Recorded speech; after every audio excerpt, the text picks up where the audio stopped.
ओम शांति। आज 30 जुलाई 2024 बाबा की साकार महावाक्य। प्यारे बाबा बोले, मीठे बच्चे, दुख हरता सुख करता एक बाप है, वही तुम्हारे सब दुख दूर करते हैं।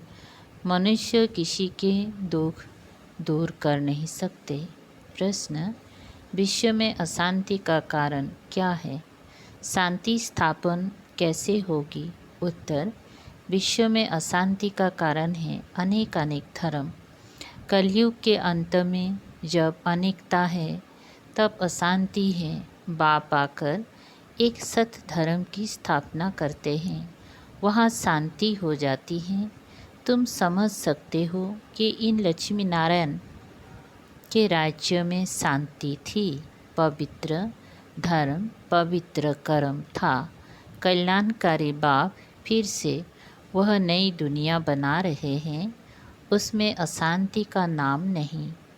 ओम शांति। रूहानी बाप बैठ रूहानी बच्चों को समझाते हैं। रूहानी बाप को ही ज्ञान का सागर कहा जाता है। ये तो बच्चों को समझाया है। बॉम्बे में भी बहुत सोशल वर्कर्स हैं, उनकी मीटिंग होती रहती है। बॉम्बे में ख़ास जहाँ मीटिंग करते हैं उसका नाम है भारतीय विद्या भवन। अब विद्या होती है दो प्रकार की। एक है जिस्मानी विद्या जो स्कूलों कॉलेजों में दी जाती हैं, अब उसको विद्या भवन कहते हैं। ज़रूर वहाँ कोई दूसरी चीज़ है। अब विद्या किसको कहा जाता है ये तो मनुष्य जानते ही नहीं। ये तो रूहानी विद्या भवन होना चाहिए। विद्या ज्ञान को कहा जाता है।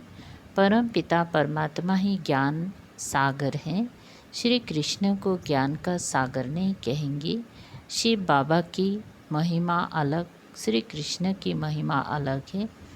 भारतवासी मुझ पड़े हैं, गीता का भगवान श्री कृष्ण को समझ बैठे हैं तो विद्या भवन आदि खुलते रहते हैं। समझते कुछ भी नहीं। विद्या है गीता का ज्ञान, वो ज्ञान तो है ही एक बाप में, जिसको ज्ञान का सागर कहा जाता है, जिसे मनुष्य मात्र जानते नहीं हैं।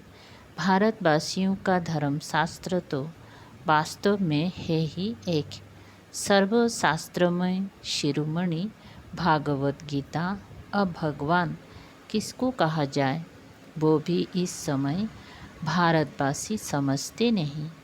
या तो श्री कृष्ण को कह देते हैं, या राम को, या अपने को ही परमात्मा कह देते। अब तो समय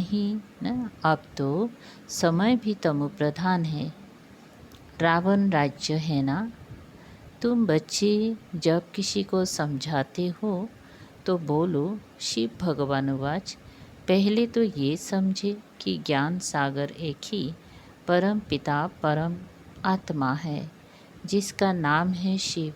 शिवरात्रि भी मनाते हैं, परंतु किसी को भी समझ में नहीं आता है। ज़रूर शिव आया हुआ है तब तो रात्रि मनाते हैं। शिव कौन है यह भी नहीं जानते। बाप कहते हैं भगवान तो सबका एक ही है, सब आत्माएं भाई भाई हैं। आत्माओं का बाप एक ही परम पिता परमात्मा है, उनको ही ज्ञान सागर कहेंगे। देवताओं में यह ज्ञान है नहीं। कौन सा ज्ञान? रचयिता और रचना के आदि मध्य अंत का ज्ञान कोई मनुष्य मात्र में नहीं है। कहते भी है प्राचीन ऋषि मुनि नहीं जानते थे, प्राचीन का भी अर्थ नहीं जानते। सतयुग त्रेता हुआ प्राचीन, सतयुग है नई दुनिया, वहाँ तो ऋषि मुनि थे ही नहीं। यह ऋषि मुनि आदि सब बाद में आए हैं, वह भी इस ज्ञान को नहीं जानते, नेति नेति कह देते हैं, वही जानते नहीं। तो भारतवासी जो अभी तमोगुणी हो गए हैं वो कैसे जान सकते। इस समय साइंस का घमंड भी कितना है। इस साइंस द्वारा समझते हैं भारत स्वर्ग बन गया है। इसको माया का पाम कहा जाता है, फॉलो ऑफ पाम का एक नाटक भी है ना, फॉल ऑफ पाम का एक नाटक भी है। कहते भी हैं इस समय भारत का पतन है, सतयुग में उत्थान है, अब पतन है। ये कोई स्वर्ग थोड़ी है, ये तो माया का पंप है, इनको ख़त्म होना ही है। मनुष्य समझते हैं विमान हैं, बड़े बड़े महल, बिजलियां हैं, यही स्वर्ग है। कोई मरता है तो भी कहते हैं स्वर्गवासी हुआ। इससे भी समझते नहीं कि स्वर्ग गया तो ज़रूर स्वर्ग कोई और है ना। ये तो रावण का पाप है, बेहद का बाप स्वर्ग की स्थापना कर रहे हैं। इस समय है चटाभेटी माया और ईश्वर की आसुरी दुनिया और ईश्वरीय दुनिया की। यह भी भारतवासियों को समझाना पड़े। दुख तो अर्जुन बहुत आने वाले हैं, अथाह दुख आना है। स्वर्ग तो होता ही है सतयुग में, कलयुग में हो ना सके, यह भी किसी को पता नहीं। पुरुषोत्तम संगम योग किसको कहा जाता है, यह भी बाप समझाते हैं। ज्ञान है दिन, भक्ति है रात, अंधियारे में धक्के खाते रहते। भगवान से मिलने के लिए कितने वेद शास्त्र आदि पढ़ते हैं। ब्रह्मा का दिन और रात, सो ब्राह्मणों का दिन और रात। बच्चे मुख वंशावली ब्राह्मण तुम हो, सच्चे मुख वंशावली ब्राह्मण तुम हो। वे तो है कलियुगी कुक वंशावली ब्राह्मण, तुम हो पुरुषोत्तम संगम योगी ब्राह्मण। यह बातें और कोई नहीं जानते। ये बातें जब समझे तब बुद्धि में आए कि हम यह क्या कर रहे हैं। भारत तम सतु प्रधान था, जिसको ही स्वर्ग कहा जाता है, तो जरूर यह नरक है। तब तो नरक से स्वर्ग में जाते हैं, वहाँ शांति भी है, सुख भी है, लक्ष्मी नारायण का राज्य है ना। तुम समझा सकते हो मनुष्यों की वृद्धि कैसे कम हो सकती है, अशांति कैसे कम हो सकती है।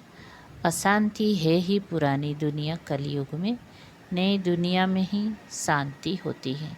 स्वर्ग में शांति है ना, उनको ही आदि सनातन देवी देवता धर्म कहा जाता है। हिंदू धर्म तो अभी का है, इनको आदि सनातन धर्म नहीं कह सकते। ये तो हिंदुस्तान के नाम पर हिंदू कह देते हैं। आदि सनातन देवी देवता धर्म था, वहाँ कंप्लीट पवित्रता, सुख, शांति, हेल्थ, वेल्थ आदि सब था। अभी पुकारते हैं हम पतित है, हे पतित पावन आओ। अब प्रश्न है पतित पावन कौन है। श्री कृष्ण को तो नहीं कहेंगे, पतित पावन परमपिता परमात्मा ही ज्ञान का सागर है, वही आकर पढ़ाते हैं। ज्ञान को पढ़ाई कहा जाता है, सारा मदार है गीता पर। अभी तुम प्रदर्शनी म्यूजियम आदि बनाते हो, लेकिन अभी तक बीके का अर्थ नहीं समझते। समझते हैं ये कोई नया धर्म है, सुनते हैं समझते कुछ नहीं। बाप ने कहा है बिल्कुल ही तमो प्रधान पत्थर बुद्धि है। इस समय साइंस घमंडी भी बहुत बन गए हैं, साइंस से ही अपना विनाश कर लेते हैं, तो पत्थर बुद्धि कहेंगे ना, पारस बुद्धि थोड़ी कहेंगे। बॉम्ब्स आदि बनाते हैं अपनी विनाश के लिए, ऐसे नहीं शंकर कोई विनाश करता है, नहीं, इन्होंने अपने विनाश के लिए सब बनाया है। परंतु तमो प्रधान पत्थर बुद्धि समझते नहीं है। जो कुछ बनाते हैं इस पुरानी सृष्टि के विनाश के लिए, विनाश हो तब फिर नई दुनिया की जय जयकार हो। वो तो समझते हैं स्त्रियों का दुख कैसे दूर करे, परंतु मनुष्य थोड़े किसी का दुख दूर कर सकते हैं। दुख हरता सुख करता तो एक ही बाप है। देवताओं को भी नहीं कहेंगे, श्री कृष्ण भी देवता हो गया, भगवान नहीं कह सकते, यह भी समझते नहीं। जो समझते हैं वो ब्राह्मण बन औरों को भी समझाते रहते हैं।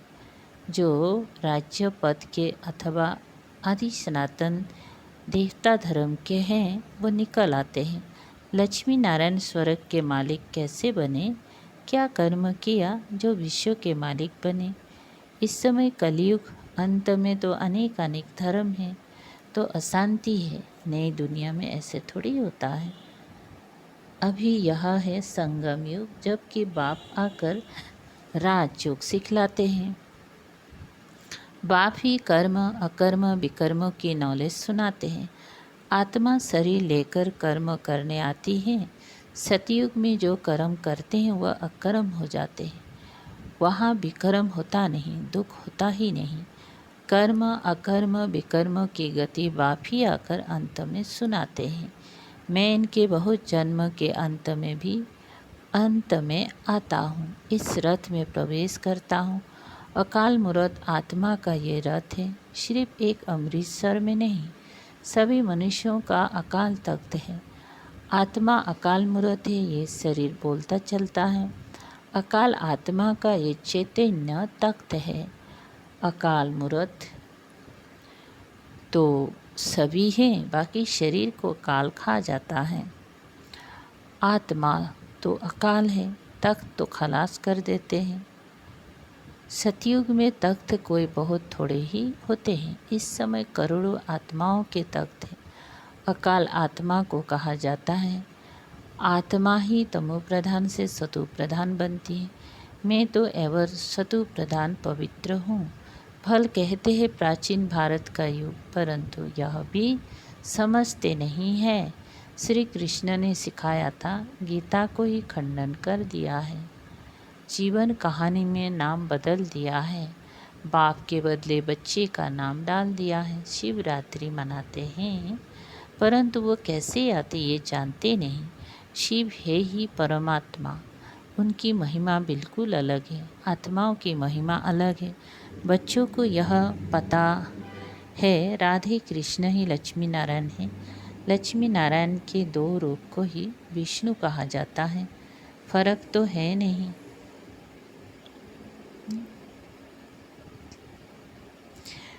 बाकी 4 भुजा वाला 8 भुजा वाला कोई नहीं है।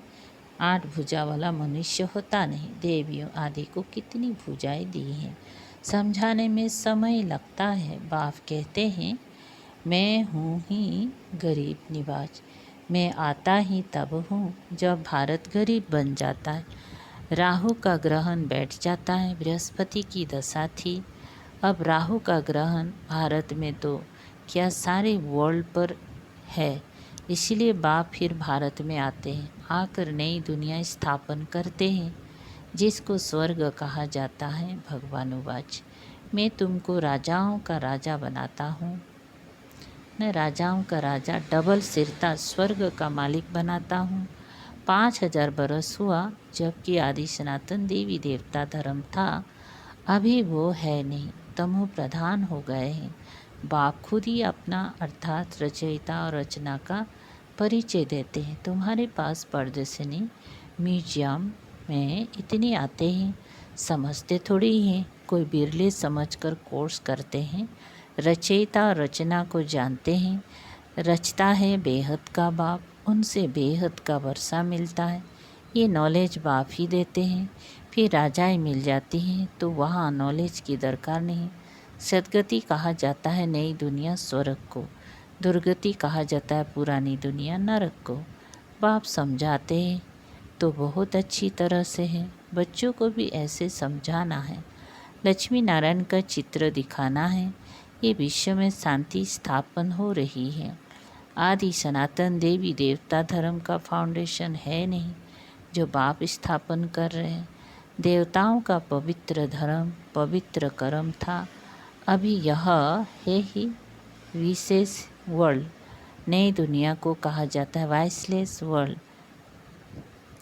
शिवालय अब समझाना पड़े तो विचारों का कुछ कल्याण हो। बाप को ही कल्याणकारी कहा जाता है। वो आते ही है पुरुषोत्तम संगम युग पर। कल्याणकारी युग में कल्याणकारी बाप आकर सबका कल्याण करते हैं। पुरानी दुनिया को बदल नई दुनिया स्थापन कर देते। ज्ञान से सद्गति होती है। इस पर रोज़ टाइम लेकर समझा सकते हो। बोलो, रचता और रचना के आदि मध्य अंतों को हम ही जानते हैं।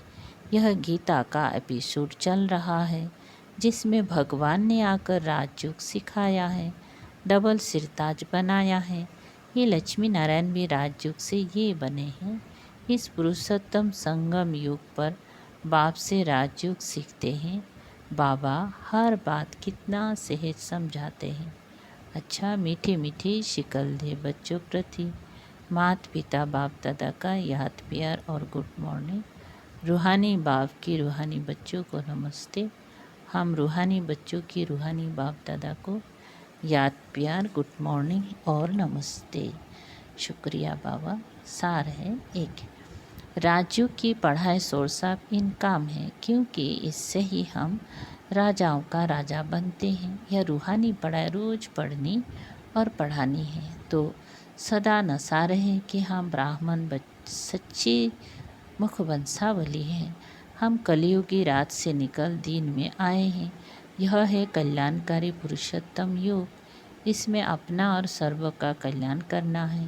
वरदान, हर श्रेष्ठ संकल्प को कर्म में लाने वाले मास्टर सर्वशक्तिवान भव। मास्टर सर्वशक्तिवान माना संकल्प और कर्म समान हो। अगर संकल्प बहुत श्रेष्ठ हो और कर्म संकल्प प्रमाण ना हो तो मास्टर सर्वशक्तिवान नहीं कहेंगे। तो चेक करो जो श्रेष्ठ संकल्प है वो कर्म तक आते हैं या नहीं। मास्टर सर्वशक्तिवान की निशानी है कि जो शक्ति जिस समय आवश्यक हो वो शक्ति कार्यों में आए। स्थूल और सूक्ष्म सब शक्तियाँ इतना कंट्रोल में हो जो जिस समय जिस शक्ति की आवश्यकता हो उसे काम में लगा सके। स्लोगन, ज्ञानी तो आत्मा बच्चों में क्रोध है तो इससे बाप के नाम की ग्लानि होती है। अव्यक्त इशारे, परोपकार की भावना से संपन्न बन अपकारियों पर भी उपकार करो। 30 नंबर, बाप दादा श्रीमत देते हैं कि मन में हर आत्मा के प्रति शुभ भावना और शुभकामना रखो। आप अपकारी पर भी उपकार की वृत्ति रखो। संकल्प सदा सर्व के प्रति श्रेष्ठ हो, निस्वार्थ हो, सदा दातापन की भावना हो। स्वयं स्व परिवर्तन अर्थात स्व के श्रेष्ठ कर्म द्वारा औरों को श्रेष्ठ कर्म की प्रेरणा देने वाले कर्म हो, तब कहेंगे परोपकारी। ओम शांति।